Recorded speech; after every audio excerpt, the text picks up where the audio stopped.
വിശദമായ വാർത്തകളിലേക്ക് കടക്കാം. എം.പി. വീരേന്ദ്രകുമാറിന്റെ ലോക് താന്ത്രിക് ജനതാദളുമായി ലയിക്കാൻ ജനതാദൾ എസ് സംസ്ഥാന കമ്മിറ്റിയുടെ പച്ചക്കൊടി. ലയനത്തിന് തടസ്സമില്ലെന്ന് മന്ത്രി കെ കൃഷ്ണൻകുട്ടിയും ജനതാദൾ സംസ്ഥാന പ്രസിഡന്റ് സി.കെ. നാണുവും പറഞ്ഞു. ലയന കാര്യങ്ങൾക്ക് LJD അഞ്ചംഗ സമിതിക്ക് രൂപം നൽകിയിരുന്നു. ഇത് സംബന്ധിച്ച വിവരങ്ങളുമായി തിരുവനന്തപുരത്ത് നിന്ന് ഷീജ ചേരുന്നുണ്ട്. ഷീജ, ഇരു പാർട്ടികൾ തമ്മിൽ ലയിക്കാനുള്ള ധാരണയിലേക്ക് കാര്യങ്ങൾ പോകുന്നു എന്നതാണ് ഇപ്പോൾ ലഭിക്കുന്ന വിശദാംശങ്ങൾ. എന്തൊക്കെയാണ് സംബന്ധിച്ച കൂടുതൽ വിവരങ്ങൾ?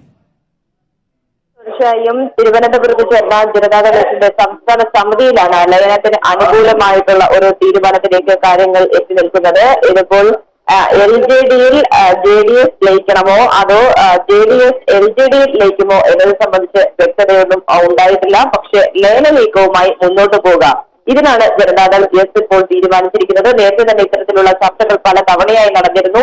ഇടയ്ക്ക് ഇതിന് ചർച്ചകൾ വഴിമുട്ടി നിൽക്കുന്ന സാഹചര്യവും ഉണ്ടായിരുന്നു. പക്ഷേ ഇപ്പോൾ ഒരു അനുകൂല നിലപാടിലേക്ക് എത്തിയിരിക്കുന്നു എന്നുള്ളത് തന്നെയാണ് കാണേണ്ടത്. ഏതായാലും ജനതാദൾ എസിൽ ലോകതാന്ത്രിക് ജനതാദൾ ലയിക്കട്ടെ എന്നൊരു ആഗ്രഹം തന്നെയാണ് ഇന്നിപ്പോൾ JDS സംസ്ഥാന പ്രസിഡന്റ് സി.കെ. നാണു ഇന്നത്തെ സംസ്ഥാന സമിതിക്ക് ശേഷം പ്രതികരിച്ചിരിക്കുന്നത്. അതോടൊപ്പം തന്നെ JDS LJD ലയനത്തിന് തടസ്സമില്ല എന്ന് തന്നെയാണ് ജലവിഭവ വകുപ്പ് മന്ത്രി കെ കൃഷ്ണൻകുട്ടിയും വ്യക്തമാക്കിയിരിക്കുന്നത്. നേരത്തെ തന്നെ എം.പി. വീരേന്ദ്രകുമാറുമായി ഇത് സംബന്ധിച്ചുള്ള ചർച്ചകൾ നടത്തി കഴിഞ്ഞിട്ടുണ്ട് എന്ന് തന്നെയാണ് അദ്ദേഹവും പ്രതികരിച്ചിരിക്കുന്നത്.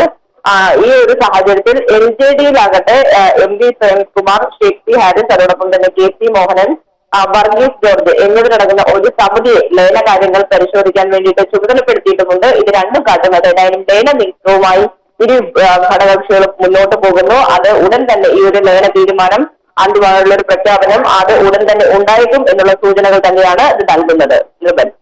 ഷീജ, ലയനത്തെ സംബന്ധിച്ച് കെ കൃഷ്ണൻകുട്ടിയുടെ പ്രതികരണം വരുന്നത് പൂർണ്ണമായി സ്വാഗതം ചെയ്യുന്നു എന്നതാണ്. ഒരു തരത്തിലുള്ള തടസ്സവും ഇപ്പോൾ നിലവിലില്ല എന്ന ആണ് JDSന്റെ നിലപാട്. ഈ തുറന്ന നിലപാടാണ് JDS സ്വീകരിക്കുന്നത്. പക്ഷേ നേരത്തെ തന്നെ ഈ സംബന്ധിച്ച് എം പി വീരേന്ദ്രകുമാർ വിഭാഗത്തിനെ സംബന്ധിച്ച് ഏറ്റവും വലിയ പ്രശ്നമായി നിന്നത് മുമ്പ് ആദ്യഘട്ട ചർച്ച നടന്നപ്പോൾ പദവികൾ തമ്മിലുള്ള പ്രശ്നങ്ങളായിരുന്നു. ഈ പാർട്ടികൾ തമ്മിൽ ലയിക്കുമ്പോൾ ഈ പദവികൾ സംബന്ധിച്ചുള്ള ആശയക്കുഴപ്പം അന്ന് ഉണ്ടായിരുന്നു. അതുകൂടി പരിഗണിക്കുന്നതിന് വേണ്ടിയിട്ടാണോ ഇപ്പോൾ അഞ്ചംഗ കമ്മിറ്റിയെ കൂടി തീരുമാനിച്ചിരിക്കുന്നത്? ഇത് സംബന്ധിച്ച മറ്റ് വിശദാംശങ്ങൾ എന്തെങ്കിലും അവരുടെ ഭാഗത്ത് നിന്ന് ലഭ്യമാകുന്നുണ്ടോ ഷീജ?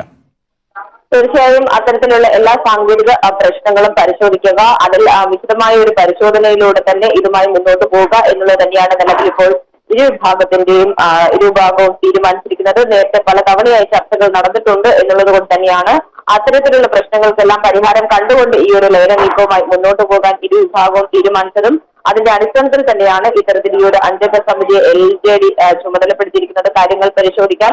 ഏതായാലും ഇതിൽ ഒരു തരത്തിലുള്ള തടസ്സവും നിലവിൽ ഇല്ല എന്നുള്ള ഒരു പ്രതികരണം തന്നെയാണ് JDSന്റെ ഭാഗത്ത് നിന്ന് വന്നിട്ടുള്ളത് എന്നുള്ളത് കൊണ്ട് ഏറെ അനുകൂലമായ ഒരു സാഹചര്യമായി തന്നെയാണ് ഇത് വിലയിരുത്തപ്പെടുന്നത്. ഷീജ, വിവരങ്ങൾ വ്യക്തമാണ്. ഷീജയാണ് തിരുവനന്തപുരത്ത് നിന്ന് ഇരു പാർട്ടികളുടെയും ലയനം സംബന്ധിച്ച ഏറ്റവും പുതിയ വിശദാംശങ്ങൾ നൽകിയത്. പൗരത്വ ഭേദഗതി ബില്ലിനെതിരെ രാജ്യവ്യാപക പ്രതിഷേധം തുടരുകയാണ്. വടക്കുകിഴക്കൻ സംസ്ഥാനങ്ങളിൽ പ്രതിഷേധം രൂക്ഷമായി തുടരുന്നു.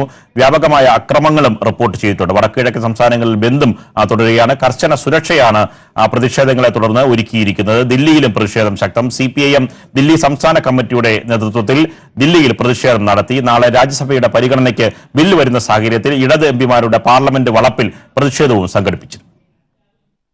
പൗരത്വ ഭേദഗതി ബിൽ ലോക്സഭയിൽ പാസായതോടെ ശക്തമായ പ്രതിഷേധമാണ് വടക്കുകിഴക്കൻ സംസ്ഥാനങ്ങളിൽ അടക്കമുയരുന്നത്.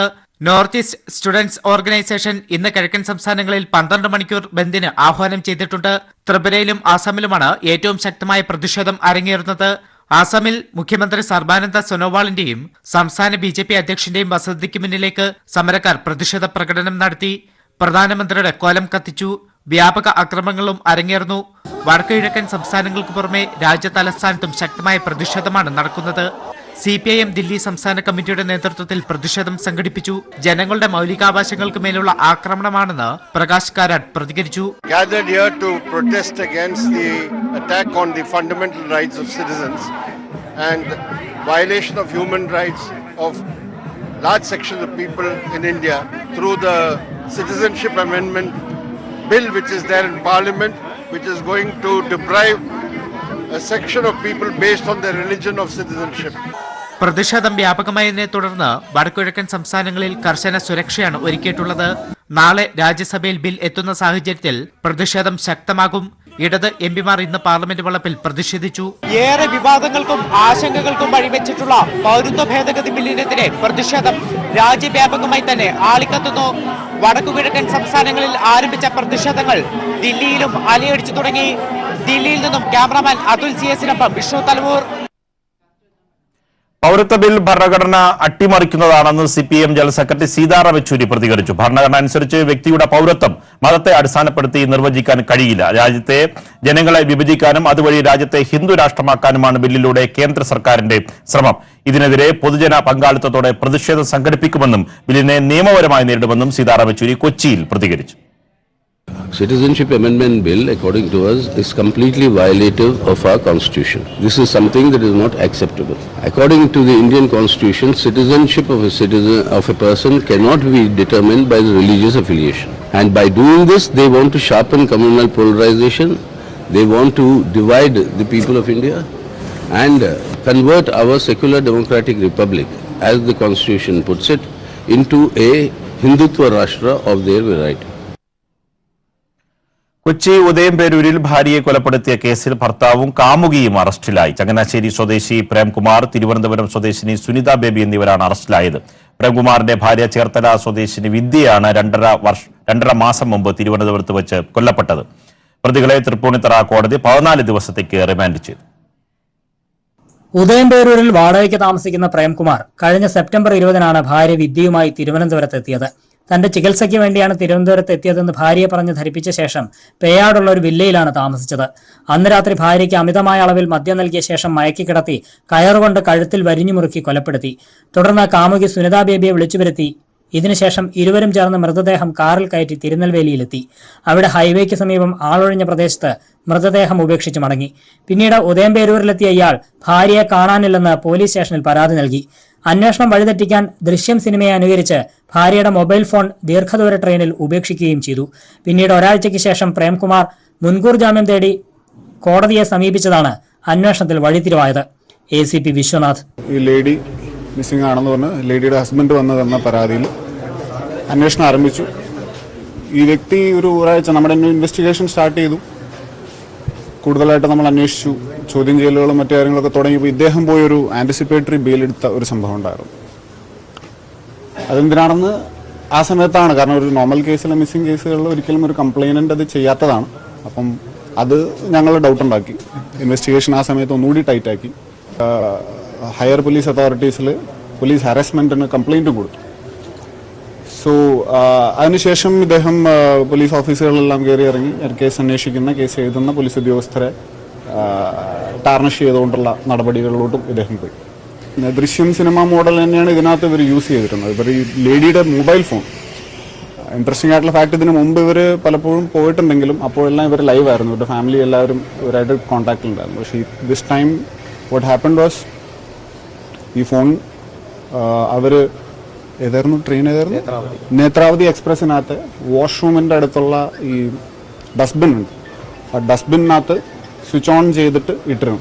കൊലപാതകത്തിന് ശേഷം തിരുവനന്തപുരത്ത് ഒരുമിച്ച് താമസിക്കുകയായിരുന്ന പ്രേംകുമാറിനെയും സുനിതയെയും വിശദമായി ചോദ്യം ചെയ്തതോടെ ഇരുവരും കുറ്റം സമ്മതിക്കുകയായിരുന്നു. തിരുവനന്തപുരത്ത് നിന്ന് അറസ്റ്റ് ചെയ്ത പ്രതികളെ തൃപ്പൂണിത്തറ കോടതിയിൽ ഹാജരാക്കി. 14 ദിവസത്തേക്ക് റിമാൻഡ് ചെയ്ത പ്രതികളെ അടുത്ത ദിവസം പോലീസ് കസ്റ്റഡിയിൽ വാങ്ങും. കൈരളി ന്യൂസ്, കൊച്ചി. ഉദയംപേരൂർ കേസിൽ പ്രേംകുമാറിനും കാമുകി സുനിത ബേബിക്കും അയൽവാസികളോട് പോലും സംസാരിക്കാതെയാണ് പേയാട് വില്ലയിൽ താമസിച്ചിരുന്നത്. സംഭവം അറിഞ്ഞ നാട്ടുകാരുടെ ഞെട്ടൽ ഇതുവരെ മാറിയിട്ടില്ല. അവരുടെ വാക്കുകളിലേക്ക്. അവര് ആ സ്ത്രീ പുറത്തുനിന്ന് ഇറങ്ങണ കണ്ടിട്ടില്ല. അയാൾ ഇറങ്ങി ഇവിടെ പാർക്കിലൊക്കെ വന്നിരുന്ന് സംസാരിക്കണേ കണ്ടിട്ടുള്ളൂ. അല്ലാതെ ആരും സംസാരിക്കണേന്നും കണ്ടിട്ടില്ല. ഈ നാട്ടുകാരുമായിട്ട് യാതൊരു വിധത്തിലുള്ളൊരു അങ്ങനെയൊന്നുമില്ല. അങ്ങനെ ആരും അങ്ങനെ സംസാരിക്കണേന്നും കണ്ടില്ല. ഫോണിൽ കൂടെ ഒക്കെ ഇരുന്ന് സംസാരിക്കണേ കണ്ടിട്ടുള്ളൂ. വീടാണെന്ന് പറഞ്ഞു കേട്ടിട്ടുണ്ട്. പക്ഷെ ആ വീട്ടിലെ ഉടമസ്ഥനെയും കണ്ടിട്ടില്ല. അപ്പൊ നമ്മൾ വിചാരിച്ചിട്ടുണ്ടെങ്കിൽ അയാളെ വീടെന്നാണ് വിചാരിച്ചത്. പക്ഷെ ഇന്നലെ വന്ന് ഇപ്പോഴാണ് അറിഞ്ഞത് അയാളെ വീടല്ല, ഇത് ഒരു ഡോക്ടറെ വീടാണ് എന്ന് മാത്രമേ അറിയാവൂ. ഇന്നലെയാണോ പോലീസ് ഇവരെ ഇന്നലെയാണ് വന്നത്. ഇന്നലെയാണ് നമ്മളും അറിഞ്ഞത്. ഇവിടെ പാസ് ചെയ്ത് പോകുമ്പോൾ ഒരു ഭാര്യ ഭർത്താവും ചിലപ്പോൾ സിറ്റൗട്ടിലൊക്കെ നിൽക്കുന്നതാണ്. നമ്മളെയൊക്കെ കാണുമ്പോൾ അങ്ങ് അകത്ത് കയറിപ്പോകും.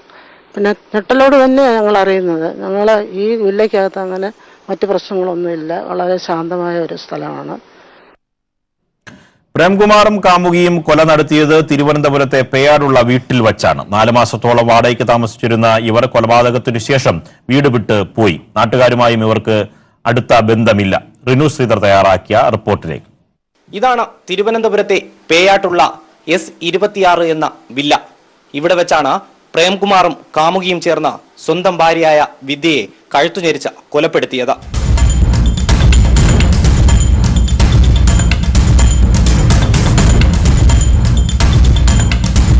സെപ്റ്റംബർ മാസം 20-ാം തീയതിയാണ് തന്റെ ഭാര്യയായിട്ടുള്ള വിദ്യയെ പേയാട്ടുള്ള ഈ വീട്ടിലേക്ക് പ്രേംകുമാർ എത്തിക്കുന്നത്. ശേഷം മദ്യം നൽകി മയക്കിയതിനു ശേഷം കഴുത്തുഞെരിച്ച് കൊന്നു. അന്നേ ദിവസം രാത്രി കാമുകി സുനിതയും ഈ വീടിന്റെ 2-ാം നിലയിൽ താമസിച്ചിരുന്നു. രണ്ടുപേരും കൂടിയാണ് വിദ്യയെ കഴുത്തുഞെരിച്ച് കൊല്ലുന്നത്. അതിനുശേഷം വാഹനത്തിൽ കയറ്റി തിരുനെൽവേലിയിൽ കൊണ്ട് മൃതദേഹം ഉപേക്ഷിച്ചു.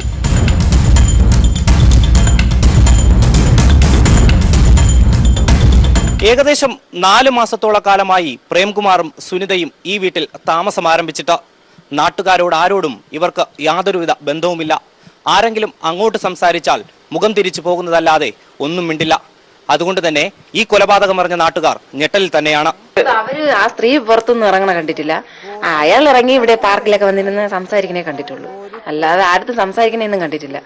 അപ്പൊ നമ്മൾ വിചാരിച്ചിട്ടുണ്ടെങ്കിൽ അയാളെ വീടെന്നാണ് വിചാരിച്ചത്. പക്ഷെ ഇന്നലെ ഇപ്പോഴാണ് അറിഞ്ഞത് അയാളെ വീടല്ല, ഇത് ഒരു ഡോക്ടറെ വീടാണ് എന്ന് മാത്രമേ അറിയാവൂ. ഇന്നലെയാണോ പോലീസ് ഇവരെ ഇന്നലെയാണ് വന്നത്. ഇന്നലെയാണ് നമ്മളും അറിഞ്ഞത്. ഇവിടെ പാസ് ചെയ്ത് പോകുമ്പോൾ ഒരു ഭാര്യ ഭർത്താവും ചിലപ്പോൾ സിറ്റൗട്ടിലൊക്കെ നിൽക്കുന്നതാണ്. നമ്മളെയൊക്കെ കാണുമ്പോൾ അങ്ങ് അകത്ത് കയറിപ്പോകും. പിന്നെ ഞെട്ടലോട് തന്നെയാണ് ഞങ്ങൾ അറിയുന്നത്. ഞങ്ങൾ ഈ വില്ലയ്ക്കകത്ത് അങ്ങനെ മറ്റു പ്രശ്നങ്ങളൊന്നുമില്ല. വളരെ ശാന്തമായ ഒരു സ്ഥലമാണ്. സ്വന്തം ഭാര്യയെ കഴുത്തുഞെരിച്ചു കൊന്നതിനു ശേഷം കാമുകിയോടൊപ്പം സുഖിച്ച് ജീവിക്കാമെന്ന പ്രേംകുമാറിന്റെ സ്വപ്ന പദ്ധതിയാണ് കേരള പോലീസ് പൊളിച്ചടുക്കിയത്. ക്യാമറമാൻ അജിത് കാരോടിനൊപ്പം റിനു ശ്രീധർ.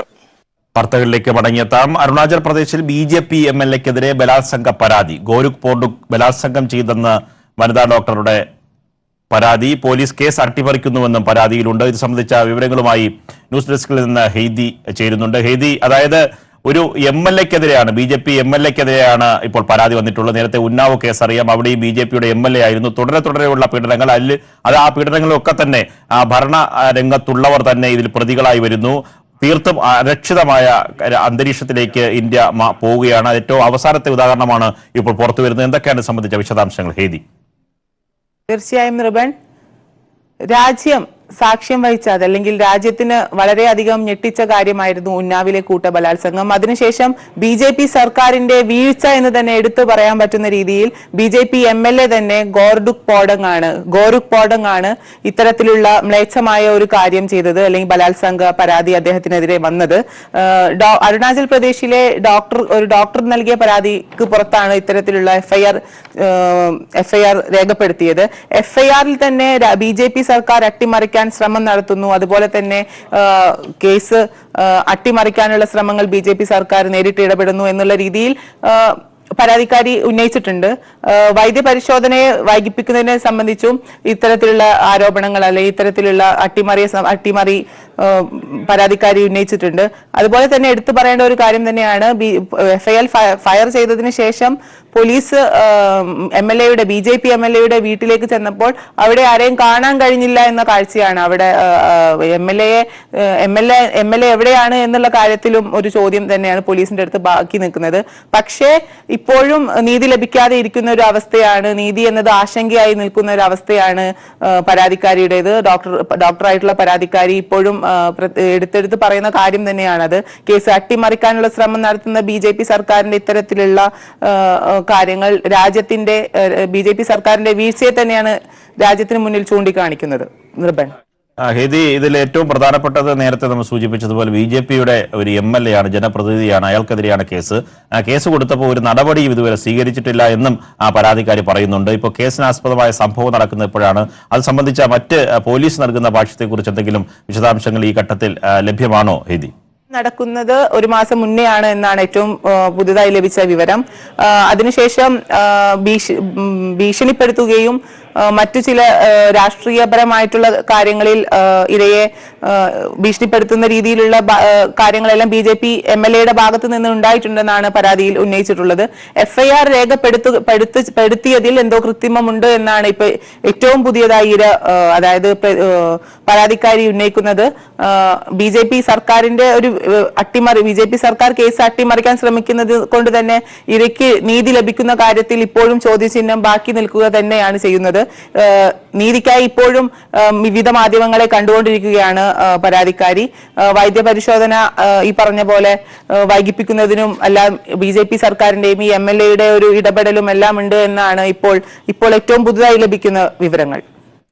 ഈ വിശദാംശങ്ങൾ വ്യക്തമാണ്. അരുണാചൽ പ്രദേശിൽ BJP MLAക്കെതിരെ ബലാത്സംഗത്തിന് പരാതി നൽകിയിട്ടുണ്ട്. ഗോരുഖ് പോർഡുഗ് എന്ന ആളാണ് MLAക്കെതിരെയാണ് വനിതാ ഡോക്ടർ ഇപ്പോൾ പോലീസിൽ പരാതി നൽകിയിരിക്കുന്നത്. പോലീസ് കേസ് അട്ടിമറിക്കുന്നുവെന്നും പരാതിയിൽ പറയുന്നു. ന്യൂസ് ഡെസ്കിൽ നിന്ന് ഹെയ്ദിയാണ് സംബന്ധിച്ച ഏറ്റവും പുതിയ വിശദാംശങ്ങൾ നൽകിയത്. കൂടത്തായി കൊലപാതക പരമ്പര കേസിലെ മുഴുവൻ പ്രതികളുടെയും നുണപരിശോധന നടത്താൻ പോലീസ് തീരുമാനിച്ചു. നിർണായകമായ ചില വിവരങ്ങൾ പ്രതികൾ ഇനിയും വെളിപ്പെടുത്തിയിട്ടില്ല എന്ന നിഗമനത്തിന്റെ അടിസ്ഥാനത്തിലാണ് ഈ തീരുമാനം. പ്രതികൾ നുണപരിശോധനയ്ക്ക് സന്നദ്ധരായില്ലെങ്കിൽ വിചാരണ ഘട്ടത്തിൽ അത് പ്രതികൾക്ക് എതിരാകുമെന്നും അന്വേഷണ സംഘം പ്രതീക്ഷിക്കുന്നു. ഇതിനിടെ മൂന്നാം പ്രതി പ്രജികുമാറിന്റെ ജാമ്യാപേക്ഷ ഹൈക്കോടതി തള്ളി. കേസിലെ മൂന്നാം പ്രതി പ്രജികുമാറിന്റെ ജാമ്യാപേക്ഷ പരിഗണിക്കവെയാണ് നിർണായക തീരുമാനം പോലീസ് കോടതിയെ അറിയിച്ചത്. കേസിലെ മുഴുവൻ പ്രതികളുടെയും നുണപരിശോധന നടത്താനാണ് പോലീസിന്റെ തീരുമാനം. കുറ്റകൃത്യം സംബന്ധിച്ച പൂർണ്ണ വിവരങ്ങൾ ചോദ്യം ചെയ്യലിൽ പ്രതികൾ വെളിപ്പെടുത്തിയിട്ടില്ലെന്നാണ് അന്വേഷണ സംഘത്തിന്റെ നിഗമനം. പ്രതികൾ ബോധപൂർവ്വം മറച്ചുവെച്ച വിവരങ്ങൾ പുറത്തുകൊണ്ടുവരികയാണ് നുണപരിശോധനയുടെ ലക്ഷ്യം. എന്നാൽ നിയമപ്രകാരം നുണപരിശോധന നടത്താൻ വിധേയനാകുന്നവന്റെ അനുമതി വേണം. ഇതിന് പ്രതികൾ സന്നദ്ധരാകുമോ എന്ന് കണ്ടറിയണം. നുണപരിശോധനയ്ക്ക് തയ്യാറാകാതിരുന്നാൽ വിചാരണഘട്ടത്തിൽ അതും പ്രതികൾക്കെതിരെ ഉപയോഗിക്കാനാകുമെന്നാണ് പോലീസിന്റെ കണക്കുകൂട്ടൽ. പോലീസിന്റെ വിശദീകരണത്തിന്റെ അടിസ്ഥാനത്തിൽ ജാമ്യാപേക്ഷ ഹൈക്കോടതി തള്ളി. സിലി വധക്കേസുമായി ബന്ധപ്പെട്ട ജാമ്യാപേക്ഷയാണ് തള്ളിയത്. ഈ കേസിൽ 36 ദിവസമായി ഇയാൾ റിമാൻഡിലാണ്. റോയി വധക്കേസിൽ പ്രജികുമാറിന് നേരത്തെ ജാമ്യം ലഭിച്ചിരുന്നു. കൊലപാതകം നടത്താൻ ജോളിക്ക് സയനൈഡ് എത്തിച്ചു നൽകിയത് പ്രജികുമാറാണെന്നാണ് പോലീസിന്റെ കണ്ടെത്തൽ. കൈരളി ന്യൂസ്, കൊച്ചി. രാജ്യത്തെ നടുക്കി വീണ്ടും കൂട്ടബലാത്സംഗം. ഛത്തീസ്ഗഡിൽ 20-കാരിയെ കൂട്ടബലാത്സംഗത്തിന് ഇരയാക്കി പീഡിപ്പിച്ച ശേഷം ശ്വാസം മുട്ടിച്ച് കൊല്ലാനും ശ്രമിച്ചു. സംഭവവുമായി ബന്ധപ്പെട്ട് 4 പേർക്കെതിരെ പോലീസ് കേസ് രജിസ്റ്റർ ചെയ്തു. ഇവരെ 4 പേരെയും അറസ്റ്റ് ചെയ്യുകയും ചെയ്തിട്ടുണ്ട്. സംഭവത്തിൽ 4 പേരെ പോലീസ് അറസ്റ്റ് ചെയ്തു. തങ്ചീൻ ധ്രുവ്, സീതാറാം പട്ടേൽ, മായാറാം, ആനന്ദ് പട്ടേൽ എന്നിവരാണ് പിടിയിലായത്. എല്ലാവർക്കും 19നും 20നും ഇടയിലാണ് പ്രായം. അമ്മാവന്റെ വീട്ടിൽ നിന്ന് മാലിന്യം കളയാൻ പുറത്തേക്ക് പോയ പെൺകുട്ടിയെ 4 പേരും ചേർന്ന് തട്ടിക്കൊണ്ടുപോവുകയായിരുന്നു. കൂട്ടബലാത്സംഗത്തിന് ശേഷം പ്രതികൾ യുവതിയെ ഉപേക്ഷിച്ച് ഇവിടെ നിന്ന് രക്ഷപ്പെട്ടു. എന്നാൽ ഇന്നലെയാണ് യുവതി സംഭവം പുറത്തു പറഞ്ഞത്. ആക്രമണത്തിന്റെ ഞെട്ടലിൽ നിന്നും യുവതി ഇനിയും മുക്തിയായിട്ടില്ല. സംഭവത്തിന് പിന്നാലെ മധ്യപ്രദേശിലെ രാജ്നന്ദ്ഗാവിൽ നിന്നുമാണ് പ്രതികളെ പോലീസ് അറസ്റ്റ് ചെയ്തത്. തട്ടിക്കൊണ്ടുപോകലിനും കൂട്ടബലാത്സംഗത്തിനുമാണ് പ്രതികൾക്കെതിരെ കേസെടുത്തിരിക്കുന്നത്. കഴിഞ്ഞ ദിവസം മഹാരാഷ്ട്രയിൽ നാഗ്പൂരിൽ പീഡനശ്രമത്തിനിടെ 5 വയസ്സുകാരിയെ കൊലപ്പെടുത്തിയിരുന്നു. കുട്ടിയുടെ തല തകർത്ത നിലയിലാണ് മൃതദേഹം പിന്നീട് കണ്ടെത്തിയത്. രാജ്യത്ത് വർദ്ധിച്ചുവരുന്ന സ്ത്രീകൾക്കെതിരെയുള്ള ആക്രമണത്തിനെതിരെ പ്രതിഷേധവും ശക്തമാവുകയാണ്. News desk, Kairali news. വാർത്തകളിലേക്ക് മടങ്ങിയെത്താം. വയലിനിസ്റ്റ് ബാലഭാസ്കറും മകളും കാർ അപകടത്തിൽ മരിച്ച കേസിന്റെ അന്വേഷണം CBIക്ക് വിട്ട് സർക്കാർ ഉത്തരവിറക്കി. പിതാവ് KC ഉണ്ണിയുടെ പരാതിയുടെ അടിസ്ഥാനത്തിലാണ് കേസ് CBIക്ക് വിടാൻ സംസ്ഥാന സർക്കാർ തീരുമാനിച്ചത്. മരണത്തിൽ അസ്വാഭാവികതയില്ലെന്നായിരുന്നു കേസ് അന്വേഷിച്ച ക്രൈംബ്രാഞ്ചിന്റെ കണ്ടെത്തൽ. ഒരാഴ്ചയ്ക്കുള്ളിൽ കേസ് CBIക്ക് കൈമാറും. 2018 സെപ്റ്റംബർ 25-ന് തിരുവനന്തപുരം കഴക്കൂട്ടത്ത് വച്ചായിരുന്നു അപകടം നടന്നത്. അപകടത്തിൽ ബാലഭാസ്കറും മകൾ തേജസ്വിനിയും മരിച്ചു. ഭാര്യ ലക്ഷ്മി പരിക്കുകളോടെ രക്ഷപ്പെട്ടു. ആദ്യം ലോക്കൽ പോലീസ് അന്വേഷിച്ച കേസ് പിന്നീട് ക്രൈംബ്രാഞ്ച് ഏറ്റെടുത്തു. മരണത്തിൽ അസ്വാഭാവികതയില്ലെന്നായിരുന്നു ക്രൈംബ്രാഞ്ചിന്റെ കണ്ടെത്തൽ. തുടർന്ന് ബാലഭാസ്കറിന്റെ പിതാവ് മുഖ്യമന്ത്രിക്ക് പരാതി നൽകി. കേസ് CBIക്ക് കൈമാറുന്നതിനോട് പോലീസിനും എതിർപ്പുണ്ടായിരുന്നില്ല. ബാലഭാസ്കറിന്റെ പിതാവ് KC ഉണ്ണി: അതിനേക്കാളും കൂടിയ ഒരു ഏജൻസി വേറെ ഇല്ല ഇന്ത്യയിൽ, എവിടെയുണ്ട്? ഇല്ല. അപ്പം അതുകൊണ്ട് അങ്ങനെ വിശ്വസിക്കാനേ കഴിയൂ. നടക്കില്ല എന്നുള്ളതൊക്കെ പിന്നീട് അവരുടെ എൻക്വയറി റിപ്പോർട്ട് വരുമ്പോഴേ അറിയാം. സാധാരണ ഇതിൽ DGP എന്നോട് പറഞ്ഞ ഒരു പ്രൊഡ്യൂസ്ഡ് ആയിരിക്കില്ല. അവർ സത്യസന്ധമായി അന്വേഷിക്കും. കുറേ കൂടി പ്രൊഫഷണലാണ് സ്റ്റേറ്റ് പോലീസിനേക്കാളും. പിന്നെ കാരണം അവരെ ജോലി ഇത് മാത്രമാണ്. അപ്പോൾ അതുകൊണ്ട് അവർ കുറേ കൂടി കാര്യമായിട്ട് അന്വേഷിക്കും എന്നാണ് അവർ ഞാനും വിശ്വസിക്കുന്നത്. DGP പറഞ്ഞതും അങ്ങനെ തന്നെയാണ്. ബാലഭാസ്കർ സഞ്ചരിച്ച കാർ ഓടിച്ചത് ഡ്രൈവർ അർജുനാണെന്ന ഫോറൻസിക് റിപ്പോർട്ടിന്റെ അടിസ്ഥാനത്തിൽ അപകടത്തിൽ ദുരൂഹതയില്ലെന്നായിരുന്നു ക്രൈംബ്രാഞ്ച് നിലപാട്. വാഹനത്തിന്റെ അമിത വേഗതയാണ് അപകടത്തിനിടയാക്കിയതെന്നുമായിരുന്നു നിഗമനം. ഇതിനിടെ ബാലഭാസ്കറിന്റെ കൂടെ ഉണ്ടായിരുന്ന വിഷ്ണു, പ്രകാശ് തമ്പി എന്നിവർ സ്വർണ്ണക്കടത്ത് കേസിൽ പിടിയിലായതോടെയാണ് കേസിന് പുതിയ മാനം കൈവന്നത്. സാമ്പത്തിക ക്രമക്കേടുകൾ ഉൾപ്പെടെ ഉയർന്നു വരികയും ചെയ്തു. ഇതേ തുടർന്നാണ് ബാലഭാസ്കറിന്റെ പിതാവ് ഉണ്ണി CBI അന്വേഷണമെന്ന ആവശ്യത്തിൽ ഉറച്ചു നിൽക്കുകയും സർക്കാർ അത് അംഗീകരിച്ച് ഉത്തരവിറക്കുകയും ചെയ്തത്. കൈരളി ന്യൂസ്, തിരുവനന്തപുരം. ഷീൽനിഗം വിഷയത്തിൽ അമ്മയും നിർമ്മാതാക്കളുടെ സംഘടനയും ഫെഫ്കയും ചേർന്ന് പ്രശ്നങ്ങൾ പരിഹരിക്കണമെന്നാണ് സർക്കാർ നിലപാടെന്ന് മന്ത്രി AK ബാലൻ പ്രതികരിച്ചു. ഗുരുതരമായ പ്രശ്നമുണ്ടായാൽ മാത്രമേ സർക്കാർ ഇടപെടേണ്ടതുള്ളൂ. വിഷയത്തിൽ മോഹൻലാലിന് കത്ത് നൽകുമെന്നും AK ബാലൻ വ്യക്തമാക്കി. ഷൈൻ്റെ പ്രശ്നം അദ്ദേഹത്തിന് പറയാനുള്ളത് ഇന്നലെ എന്നോട് പറഞ്ഞിട്ടുണ്ട്. അതെല്ലാ കാര്യങ്ങളും ഞാനിപ്പോൾ പറയാൻ ഉദ്ദേശിക്കുന്നില്ല. ഗവൺമെൻറ് അല്ല അതിൽ ഇടപെടേണ്ടത്. പ്രൊഡ്യൂസേഴ്സും അതുപോലെ തന്നെ അമ്മയും ഫെഫ്കയും ഇടപെട്ട് പ്രശ്നം പരിഹരിക്കണമെന്നുള്ളതാണ് എൻ്റെ അഭിപ്രായം. ഷൈൻ്റെ പ്രശ്നം അവർ പരിഹരിക്കുമെന്നാണ് എനിക്ക് തോന്നുന്നത്. അത് അത്ര വലിയ സീരിയസ് ആയിട്ട് അവരെടുക്കേണ്ടതില്ല. കാരണം ഒരു കലാകാരൻ എന്നുള്ള നിലയിൽ നമ്മുടെയൊക്കെ കുട്ടീൻ്റെ പ്രായമല്ലേ ഉള്ളൂ. ആ രൂപത്തിൽ അവരത് കണ്ടാൽ മതി. അത്ര വലിയ സീരിയസ് ആയിട്ട് എടുക്കേണ്ടതാണ് എനിക്ക് എൻ്റെ അഭിപ്രായം. തീർക്കാൻ പറ്റുമെന്നാണ് തോന്നുന്നത്. ഞാനിന്ന് അമ്മയുടെ പ്രസിഡന്റ് മോഹൻലാലിനൊരു കുറിപ്പ് കൊടുക്കുന്നുണ്ട്. പിന്നെ ഫെഫ്കയുടെ B ഉണ്ണികൃഷ്ണനുമായിട്ട് ചർച്ച ചെയ്യുന്നുണ്ട്. ഒരു ഈഗോ പ്രശ്നമായിട്ട് ആരും എടുക്കണ്ട. അതാണ് നന്നാവുമെന്നാണ് തോന്നുന്നത്. വ്യവസായത്തിന് നല്ലതാണ്. ഷീൽനിഗം വിഷയത്തിൽ ചർച്ചകൾ അവസാനിപ്പിച്ച് നിരവധി ശ്രമങ്ങൾക്ക് ശേഷമെന്ന് പ്രൊഡ്യൂസേഴ്സ് അസോസിയേഷൻ പ്രസിഡന്റ് രഞ്ജിത്ത്. പ്രശ്നങ്ങളെ ഉയർന്നപ്പോൾ ചർച്ചകൾ നടത്തിയിരുന്നു. നിർമ്മാതാക്കൾ മനോരോഗികളെന്ന് ഷെയ്ൻ വിളിച്ചു. ഇങ്ങനെ നിലപാടെടുക്കുന്നയാളുമായി ഏത് സംഘടനയ്ക്ക് ചർച്ച നടത്താൻ കഴിയുമെന്നും രഞ്ജിത്ത് വ്യക്തമാക്കി. ഒരു ദിവസം പെട്ടെന്ന് ഇതിൽ പറയുന്ന അപ്പിയറൻസ് ആണ് ഏറ്റവും വലുതെന്ന് അദ്ദേഹത്തിന് അറിയാം. ആ അപ്പിയറൻസ് വെട്ടിക്കളഞ്ഞിട്ട് അതിനുശേഷം വന്ന് ഇങ്ങനത്തെ ഒരു കാര്യം ചെയ്തപ്പോൾ ഞങ്ങൾക്ക് ഇങ്ങനൊരു നിലപാടെടുക്കേണ്ടതായി വന്നതാണ്. ആ നിലപാടിൽ നിന്നും മാറി ഇത് സഹായിക്കണമെന്ന് അമ്മയും ബാക്കിയുള്ള സംഘടനകളും ഒക്കെ ആവശ്യപ്പെട്ടപ്പോഴും ഞങ്ങളൊരു നിലപാട് എടുത്തതെന്ന് വെച്ചാൽ ആദ്യം ഒരു സിനിമ ഡബ് ചെയ്യാൻ മാത്രമാണ്. അത് ഉറപ്പിച്ച ഒരു കരാറിന്മേലുള്ളതാണ്. ആ കരാറിലുള്ള ഡബ് ചെയ്തതിന് ശേഷം നമുക്ക് ചർച്ച നടത്താമെന്ന് പറഞ്ഞാൽ അതെല്ലാ സംഘടനകൾക്ക് സ്വീകാര്യമായിരുന്നു. പക്ഷേ ഇന്നിപ്പോൾ നമ്മൾ പിന്നെയും ഈ പറയുന്ന പോലെ നമ്മൾ ചർച്ചകളൊക്കെ നടത്താൻ വേണ്ടിയോ അല്ലെങ്കിൽ ബാക്കിയുള്ള വിട്ടുവീഴ്ചകൾക്കോ തയ്യാറാകുന്ന ഒരു അവസ്ഥയിലേക്ക് വേണമെന്ന് സംഘടനകൾ ആവശ്യപ്പെട്ടപ്പോൾ ഒരു സംഘടനയുടെ അങ്ങോട്ടും ഇങ്ങോട്ടുള്ള ഇത് വെച്ചിട്ട് ഞങ്ങൾ പലപ്പോഴും അതുമായിട്ട് സഹകരിക്കുന്ന ആളാണ്. ഖത്തർ സൗദി പ്രശ്നങ്ങളിൽ സുപ്രധാന തീരുമാനം പ്രതീക്ഷിക്കുന്ന ഗൾഫ് സഹകരണ കൗൺസിൽ ഉച്ചകോടി ഇന്ന് റിയാദിൽ നടക്കും. സൽമാൻ രാജാവിന്റെ അധ്യക്ഷതയിലാണ് ഉച്ചകോടി. സംഭവവികാസങ്ങളും മേഖലയിലെ സുരക്ഷാ സ്ഥിതിഗതികളും മേഖലാ രാജ്യങ്ങളുടെ സുരക്ഷാ ഭദ്രതയിൽ ഇവയ്ക്കുണ്ടാവുന്ന പ്രത്യാഘാതങ്ങളും ചർച്ച ചെയ്യും. ഉച്ചകോടിയിൽ പങ്കെടുക്കാൻ ഖത്തർ അമീറിനെ ക്ഷണിച്ചിട്ടുണ്ട്. ഈ വാർത്തയുടെ കൂടുതൽ വിവരങ്ങൾ പിന്നീട് ലഭ്യമാകും.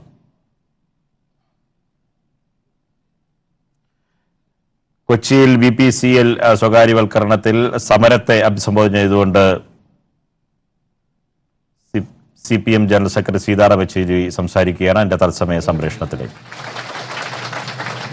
അധ്യക്ഷവേദിയിലെ പ്രിയപ്പെട്ട നേതാക്കന്മാരെ, ഞാനിവിടെ എത്തിച്ചേർന്നിട്ടുള്ളത് CPIMന്റെ ഐക്യദാർഢ്യം BPCL വിൽപ്പനയ്ക്കെതിരായിട്ടുള്ള സമരത്തിന് നൽകുവാനും വളരെ കൃത്യമായി BPCL വിൽപ്പനയ്ക്കെതിരായിട്ടുള്ള സമരം ഏതറ്റം വരെയും കൊണ്ടുപോകുന്നതിന് സജ്ജമാണ് എന്ന് അറിയിക്കുവാനും ആണ്.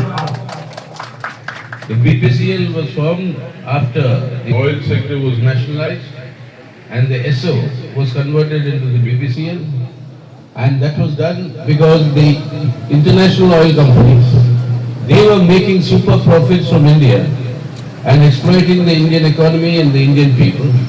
And to protect India and to ensure that our wealth remains with us and for our people, this nationalization was done. Today, this Modi government is undoing that entire nationalization, and large-scale privatization has been undertaken, not only BPCL, but in almost all sectors, including defense production and railways. The Modi government has announced a large-scale sale of India. We will not allow India to be sold by this Modi government, and that is the resolve, firm resolve of the Communist Party of India Masses. എന്നൊക്കെ സ്വകാര്യവൽക്കരിക്കുന്നത് ഏറ്റവും മോശമായ നിലപാടാണ് എന്നുള്ളത് വളരെ വ്യക്തമാണ്. ദേശസാൽക്കരണത്തിലേക്ക് എണ്ണ കമ്പനികൾ നമ്മുടെ രാജ്യത്ത് കടന്നു വരുന്നത് വളരെ കൃത്യമായ സർക്കാർ നിലപാടിന്റെ ഭാഗമായിട്ടാണ്. വലിയ തോതിലുള്ള ലാഭം ഈ മേഖലയിൽ നിന്ന് സ്വകാര്യ വിദേശ കമ്പനികൾ കടത്തിക്കൊണ്ടുപോയിക്കുന്ന ഘട്ടത്തിലാണ് ദേശസ്നേഹത്തിന്റെ കൃത്യമായ മുദ്രാവാക്യം ഉയർത്തിപ്പിടിച്ചുകൊണ്ട് ഈ കമ്പനികൾ ദേശസാൽക്കരിക്കപ്പെടുന്നത്. എണ്ണ കമ്പനികൾ മാത്രമല്ല, നിരവധിയായ കമ്പനികൾ ആ സ്വകാര്യ ദേശസാൽക്കരണത്തിന്റെ നിലപാടിൽ നിന്ന് സ്വകാര്യവൽക്കരണത്തിന്റെ തലത്തിലേക്ക് മാറ്റുക എന്ന സമീപനമാണ് മോഡി ഗവൺമെന്റ് ഇപ്പോൾ സ്വീകരിച്ചുകൊണ്ടിരിക്കുന്നത്. മോഡി ഗവൺമെന്റ് എല്ലാത്തിനെയും വിൽക്കുന്നതിന് വേണ്ടി തീരുമാനിക്കുകയാണ്. സൈനിക മേഖല അടക്കം പ്രതിരോധ രംഗം ഉൾപ്പെടെ എല്ലാത്തിനെയും വിൽപ്പനയ്ക്ക് വെച്ചിരിക്കുകയാണ്. ഒരു കാര്യം വളരെ വ്യക്തമാണ്, ഇന്ത്യയെ വിൽക്കുന്നതിന് വേണ്ടി മോഡി ഗവൺമെന്റിനെ CPIM അനുവദിക്കില്ല. Today, this Modi government is actually destroying India as we know. The bill passed yesterday in the parliament, whereby they exclude the largest religious minority in India on the question of citizenship from people coming from neighboring countries. This is a direct assault and a violation of the Indian Constitution. They are destroying the Indian Constitution and its values in order to convert our secular democratic republic into the RSS version of a Hindutva Rashtra, which is nothing but a rabidly intolerant, theocratic, fascistic project which they want to destroy the foundations of India's unity in diversity. And this is already destroying our social fabric. Now, along with this, they are destroying our economy and the economic foundations also, and making Indian economy become the place for super profit generation for foreign capital and Indian corporate capital. ഇന്ത്യയെ തകർക്കുകയാണ് Modi government ചെയ്തുകൊണ്ടിരിക്കുന്നത്. പൗരത്വ പ്രശ്നത്തിന്റെ ഭാഗമായിട്ടുള്ള വിഷയങ്ങൾ ഇപ്പോൾ സജീവമായ ചർച്ചയ്ക്ക് വിധേയമായിരിക്കുന്നു. ഒരു വിഭാഗം ജനങ്ങളെ കൃത്യമായി മതത്തിന്റെ പേരിൽ മാറ്റി നിർത്തുന്ന സമീപനം നമ്മുടെ രാജ്യത്തിനകത്ത് സ്വീകരിക്കപ്പെടുകയാണ്. ഇത് നമ്മുടെ രാജ്യത്ത് നിലനിൽക്കുന്ന ഐക്യത്തെയും അതുപോലെ തന്നെ ഈ രാജ്യത്തിന്റെ ഭരണഘടനയെയും മൂല്യത്തെയും എല്ലാം തകർക്കുന്ന നിലവാരത്തിലേക്ക് കാര്യങ്ങളെ എത്തിക്കുമെന്നതിൽ ഒരു തർക്കവുമില്ല. ഈ രാജ്യത്തിന്റെ ജനാധിപത്യ സംവിധാനത്തെയും മതനിരപേക്ഷതയെയും തകർത്തുകൊണ്ട് ഈ രാജ്യത്തെ RSS ആഗ്രഹിക്കുന്നത് പോലെ ഒരു ഹിന്ദു രാഷ്ട്രമാക്കി മാറ്റുന്നതിന് വേണ്ടിയിട്ടുള്ള നടപടികളാണ് ഈ ഗവൺമെന്റ് മുന്നോട്ട് വെച്ചുകൊണ്ടിരിക്കുന്നത്. ഇത് ഈ രാജ്യത്തിന്റെ സാമൂഹ്യ ഘടനയെ തകർക്കും, ഈ രാജ്യത്തെ ഫാസിസത്തിലേക്ക് നയിക്കുന്ന നിലവാരത്തിലേക്ക് കാര്യങ്ങളെ എത്തിക്കുമെന്നതിൽ ഒരു തർക്കവുമില്ല.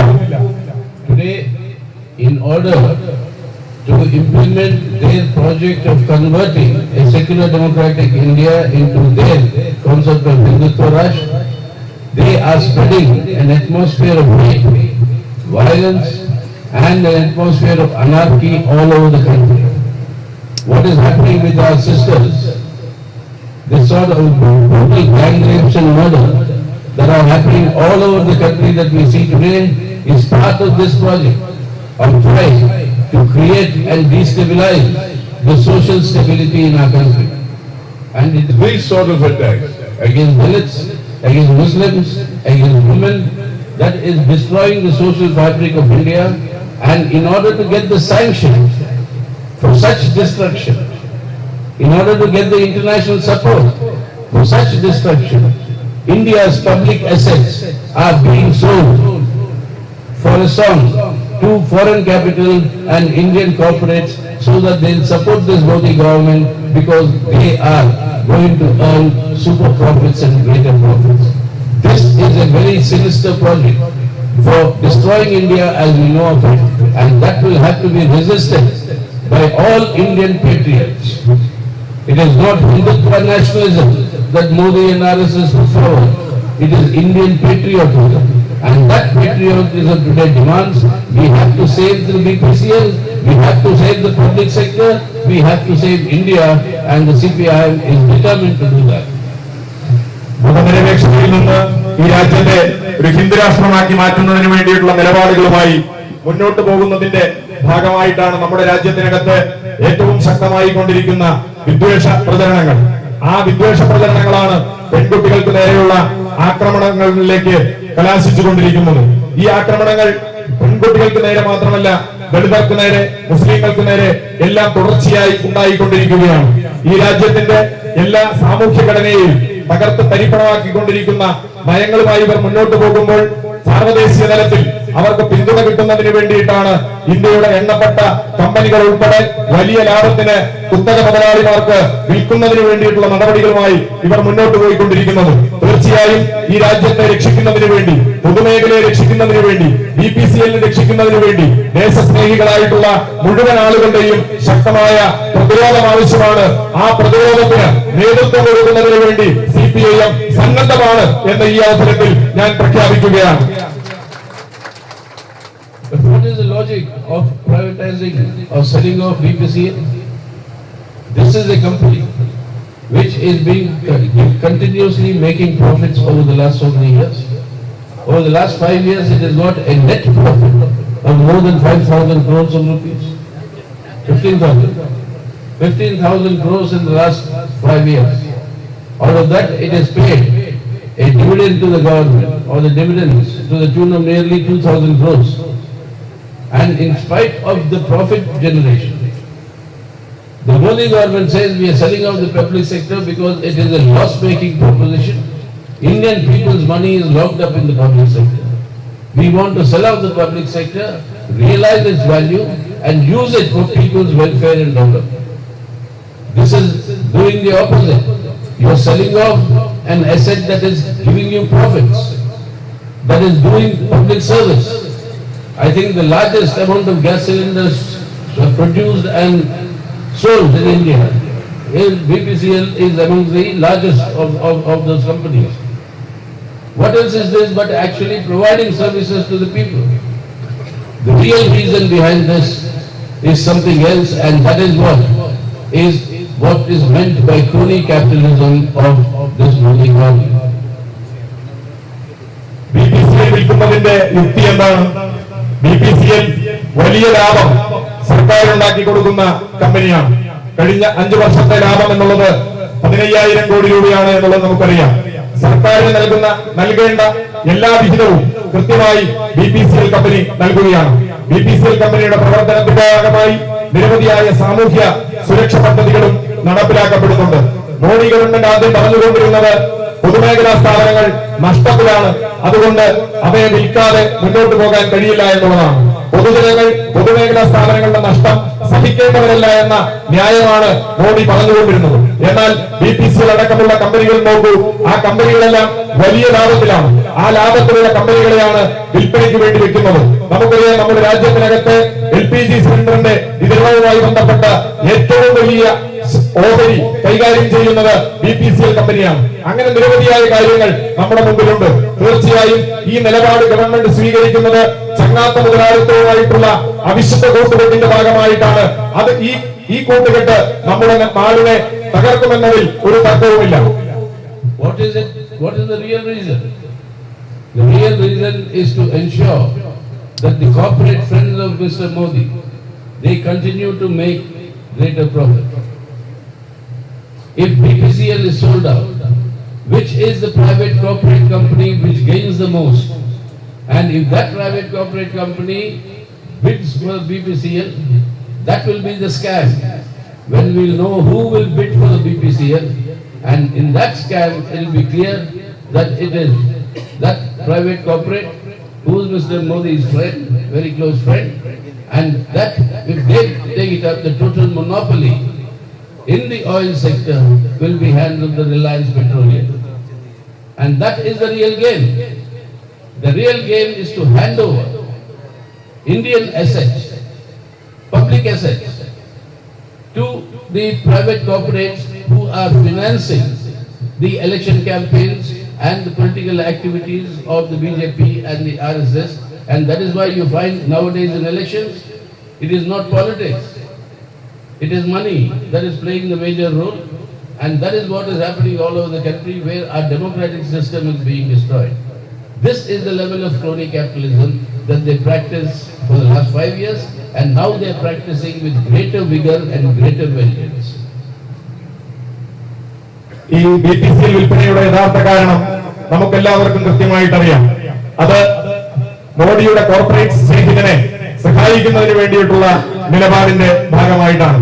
തീർച്ചയായും അതൊരു വലിയ അഴിമതിയായി നമ്മുടെ രാജ്യത്ത് ഭാവിയിൽ ചർച്ച ചെയ്യപ്പെടുമെന്നതിൽ ഒരു തർക്കവുമില്ല.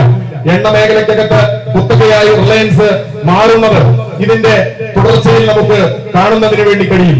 വളരെ വ്യക്തമാണ്, നമ്മുടെ രാജ്യത്തിന്റെ സ്വത്തുക്കൾ മുഴുവൻ സ്വകാര്യ മുതലാളിമാർക്ക് ഈ ഗവൺമെന്റ് തീരെഴുതി കൊടുത്തുകൊണ്ടിരിക്കുകയാണ്. ഇത് കോർപ്പറേറ്റുകൾക്ക് വലിയ ലാഭമുണ്ടാക്കുന്നതിന് വേണ്ടി സഹായകമായിരിക്കും. തീർച്ചയായും കോർപ്പറേറ്റുകൾക്ക് വലിയ ലാഭം ഉണ്ടാക്കി കൊടുക്കുക മോഡി ഗവൺമെന്റിന്റെ നിലപാടാണ്. കാരണം ആ കോർപ്പറേറ്റുകളാണ് മോഡിയെ, BJPയെ വലിയ തോതിൽ തെരഞ്ഞെടുപ്പിനകത്ത് സഹായിക്കുന്നത്, അവരുടെ പാർട്ടിയുടെ പ്രവർത്തനങ്ങൾക്ക് വലിയ സഹായകമായി മാറിക്കൊണ്ടിരിക്കുന്നത്. കഴിഞ്ഞ തെരഞ്ഞെടുപ്പുകളിലെല്ലാം നമ്മളിത് കണ്ടതാണ്. കഴിഞ്ഞ 5 വർഷക്കാലം നടപ്പാക്കിയത് കൂടുതൽ ശക്തിയോടുകൂടി പുതിയ കാലഘട്ടത്തിൽ നടപ്പാക്കുക എന്ന നിലപാടിലേക്ക് കാര്യങ്ങൾ മാറിക്കൊണ്ടിരിക്കുകയാണ്. During the last 5 years of the first Modi government, it was estimated that Mr. Ambani, the elder Ambani, the amount of money that he earned or the wealth he made during these last 5 years was more than what he inherited from his father Dhirubhai Ambani and what he earned in his entire 52 years of life. If you add his inheritance plus his own earning, the last 5 years under Mr. Modi, his wealth creation was more than this entire life of his. So you can understand the sort of wealth that has been created, and is only one of these friends. You have the other friend who is now taken over all the airports for privatization, including the Kerala's Dinavartha airport, but that is under now a certain dispute. Good, Kerala state government is fighting that, but that is the other manner in which such crony capitalism is happening. കഴിഞ്ഞ 5 വർഷക്കാലം കൊണ്ട് സ്വത്ത് സമ്പാദിച്ചു കൂട്ടുന്ന കാര്യത്തിൽ മോഡിയുടെ അടുത്ത സുഹൃത്തായിട്ടുള്ള അംബാനിക്കുണ്ടായ നേട്ടം ഇത് വലിയ തോതിൽ ചർച്ച ചെയ്യപ്പെട്ടതാണ്. അദ്ദേഹത്തിന്റെ പിതാവിൽ നിന്നും ആർജിച്ചതും അതുപോലെ തന്നെ 52 വർഷത്തെ ജീവിതത്തിൽ നിന്നും ആർജിച്ചതിനേക്കാളും അപ്പുറമാണ് 5 വർഷം കൊണ്ട് അംബാനിക്ക് നേടിയെടുക്കുന്നതിന് വേണ്ടി കഴിഞ്ഞത്. അങ്ങനെയുള്ള വലിയ സഹായങ്ങൾ ഈ ഗവൺമെന്റ് ചെയ്തുകൊണ്ടിരിക്കുകയാണ്. മറ്റൊരു കോർപ്പറേറ്റ് സുഹൃത്തായ അദാനിക്കും സഹായം നൽകുന്ന കാര്യത്തിൽ ഒരു ലോകവും മോഡി കാണിക്കുന്നില്ല. അയാൾ എയർപോർട്ടുകൾ മുഴുവൻ ഏറ്റെടുത്തുകൊണ്ടിരിക്കുകയാണ്. കേരളത്തിന്റെ എയർപോർട്ട് അടക്കം ഏറ്റെടുക്കുന്നതിലേക്ക് അയാൾ എത്തി.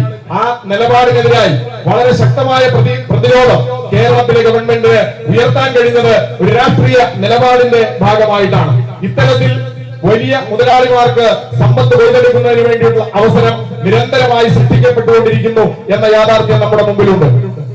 That is how the other companies that are going to be privatized, your MTNL, BSNL, they are the ones who laid the entire telecom infrastructure in our country. If private players are today making profits, it's on the infrastructure created by the BSNL and MTNL.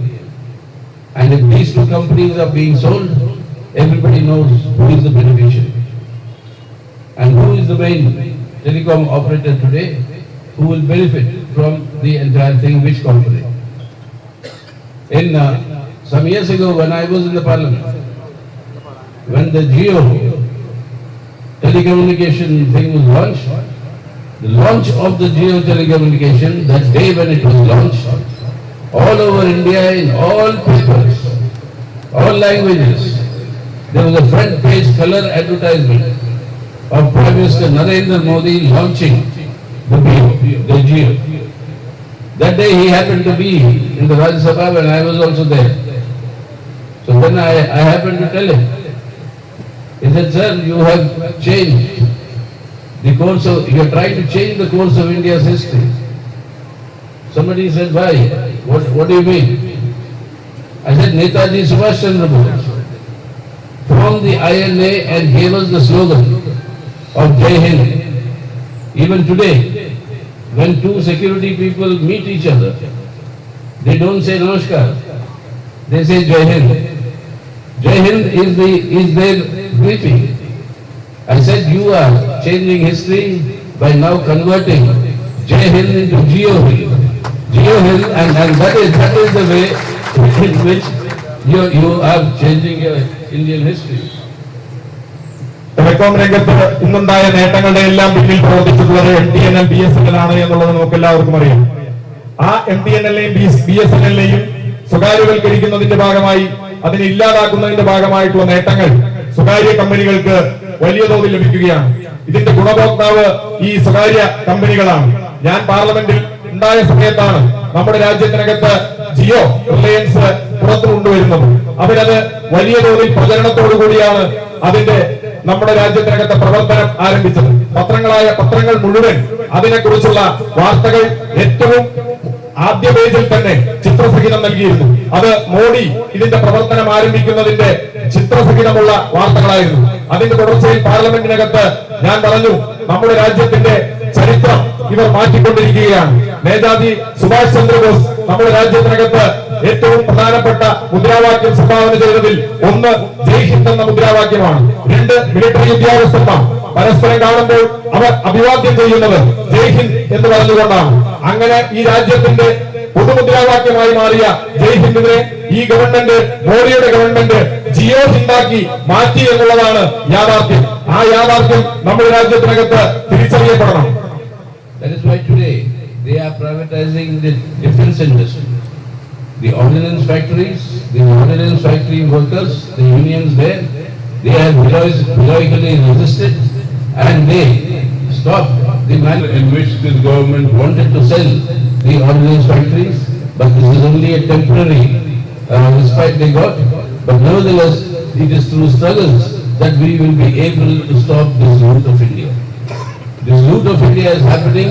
It is not only Indian corporates, but Indian corporates tying up with multinational corporations with whom they have already tied up.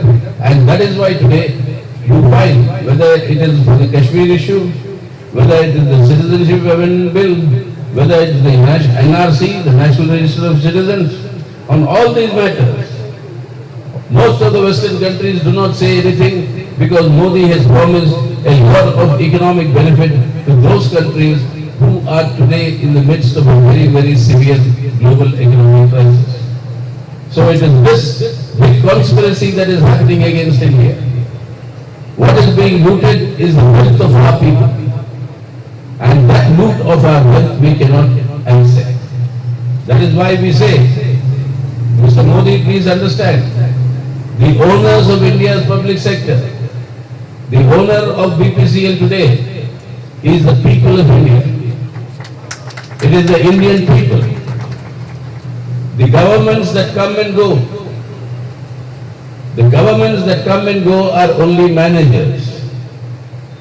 I told this thing to Dr. Manmohan Singh when he was the Prime Minister. And I said, no manager can sell the property without the permission of the owner.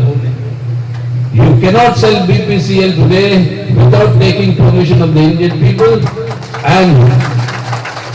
and the Indian people are not giving you permission, Mr. Modi, to sell India's public sector, including BPCL, and if you try to sell it without the permission of the people, you will have to face very big struggles and a revolt by the Indian people and all of us.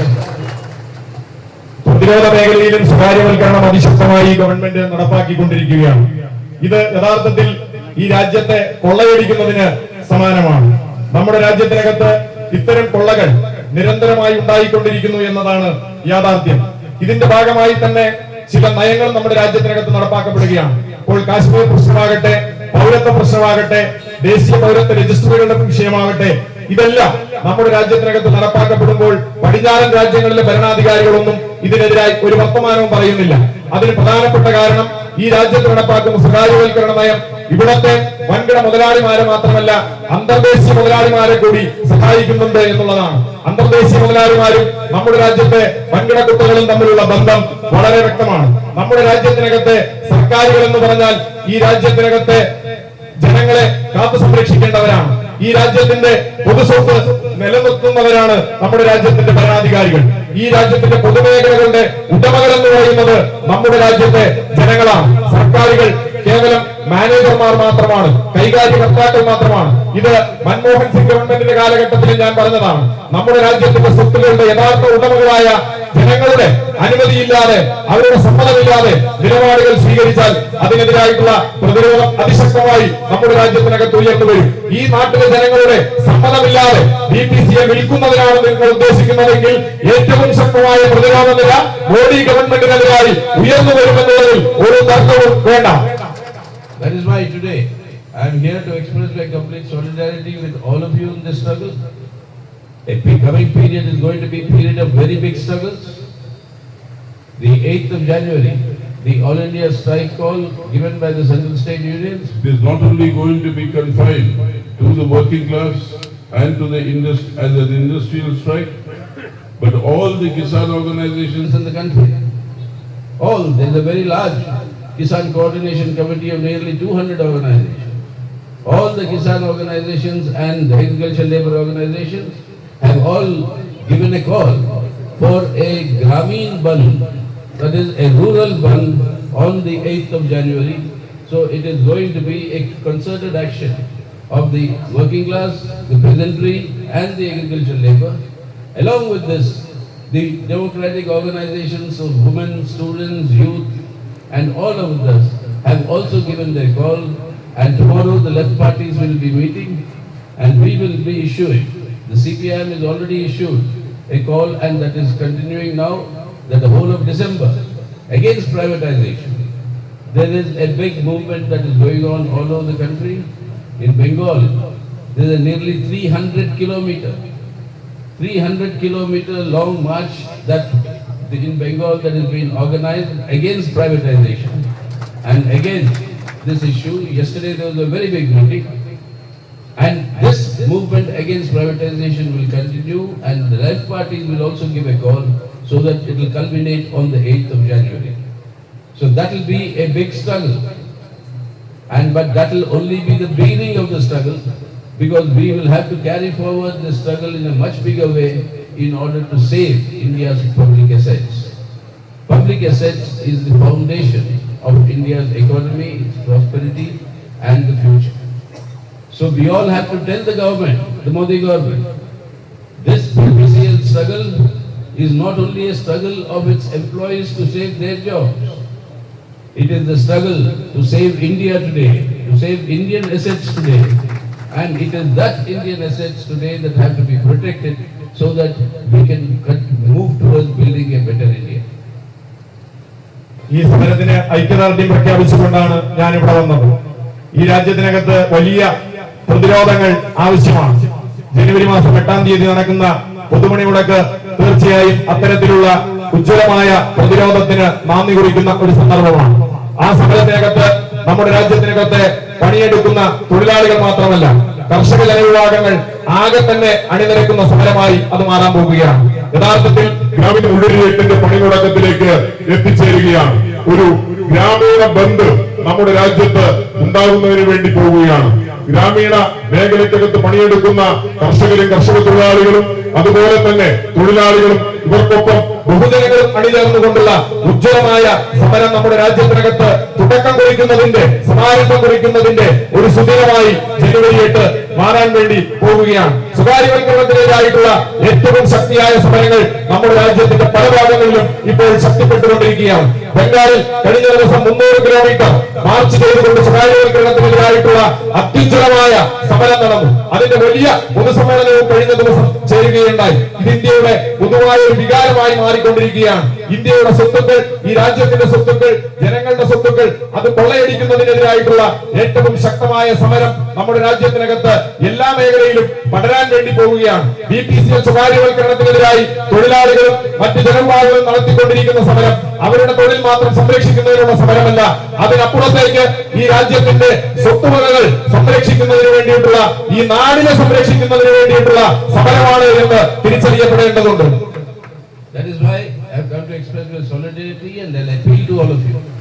In the coming days, let us strengthen this movement, our unity and our struggle to protect India, to save India today, not only in terms of our public sector, but also the assault on the Indian Constitution that they are doing, to to save India today, we can build a better India tomorrow, and that is the objective with which we should strengthen the struggles.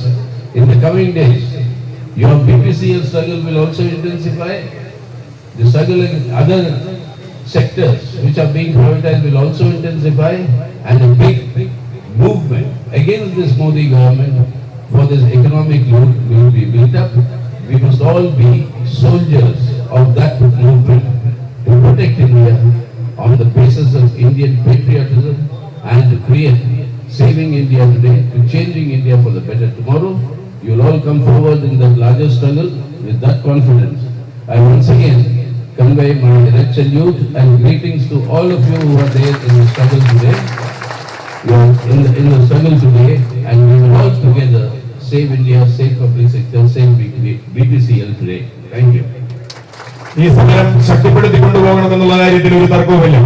ഇന്ത്യയെ രക്ഷിക്കാൻ, BPCL അടക്കമുള്ള പൊതുമേഖലാ സ്ഥാപനങ്ങളെ രക്ഷിക്കാൻ, ഭരണഘടനയെ സംരക്ഷിക്കാൻ നമ്മുടെ രാജ്യത്തിനകത്ത് ശക്തിയായ സമരം ആവശ്യമാണ്.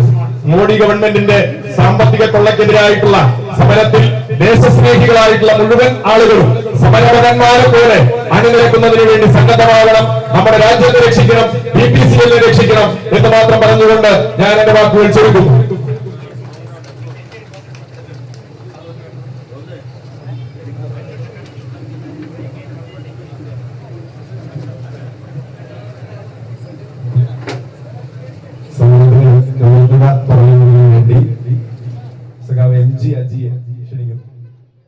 BPCL സ്വകാര്യവൽക്കരണത്തിനെതിരെ നടക്കുന്ന സമരത്തെ അഭിസംബോധന ചെയ്ത് കൊച്ചി റിഫൈനറിക്ക് മുന്നിൽ സീതാറാം യെച്ചൂരി സംസാരിക്കുകയായിരുന്നു. BPCL സ്വകാര്യവൽക്കരണത്തിനെതിരായ സമരം ഏതറ്റം വരെയും പോകാൻ തയ്യാറാണെന്ന് CPIM സജ്ജമാണെന്ന് സീതാറാം യെച്ചൂരി പറഞ്ഞു.